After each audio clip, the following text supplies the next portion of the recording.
mà lại giờ cả lôi được mở lòng ở chẳng nên được đen nhảy nhìn chưa cái giờ đen nhảy lên đàn e chào quanh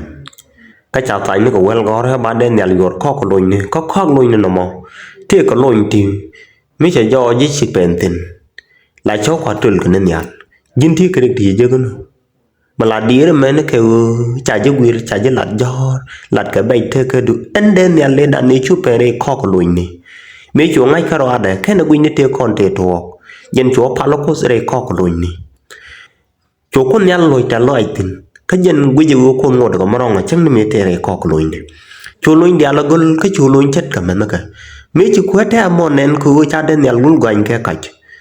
dân chú cho guru gan be đen nhảy tiêu luôn cứ dân khi về thế cái này thì chả rõ điện guru là cái ba đen nhảy luôn quanh cái đồ cả nhà mấy chỗ bên cái chỗ đen nhảy ngủ được cái mít cái chú đen nhảy là jogan ngồi được cái mít cái chú với dân bera cứ chú con nhảy mà là cứ chú thuốc luôn này đial cái anh ta mà có là gà mà là điề dân thì cái bài thì chỉ cái nó ở chẳng này đấy khó cả e cha đen nhảy yortin bài thế cái gì mà được quý giờ qua nó lắp con ngọc cái chẳng anh đen nhảy cái này ngay chỉ trả cho lật cái con ngay giờ tôi còn mình đi nhầm đấy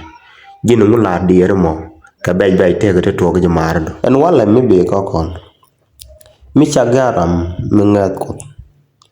su dier ka nyin te ka tin cha tin je ga be pin kware su dier ka nyin te ka tin je ka ni tin yan ga ji su dier ka nyin te ka tin je ga be re ne tin chung ka el ka ji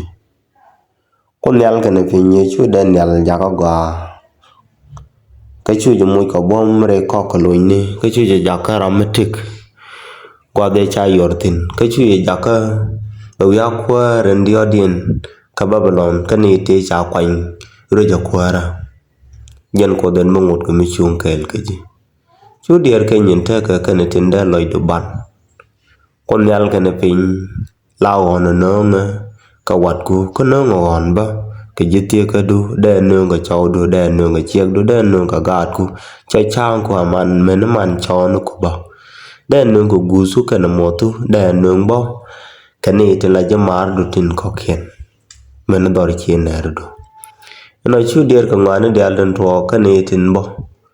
thì ở cái quy tắc cái đồ cái quy bù mất cái đồ cái có con mất tọt nó vừa bay thế cái thứ rút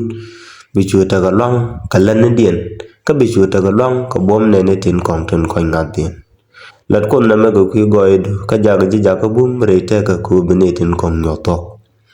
chú điệp ấy trả cho cái on cái quy tắc cái đồ cái bảo bay nhầm được tiền lên cái trang cái nào chú con nằm gọi cái quy được cái trả cho cái quy gọi được cái mal thế cái adung được cái bộ gọi thế cái adung được cái bộ mà nó đi ăn thua quy mòn chẳng chung ni ba adung được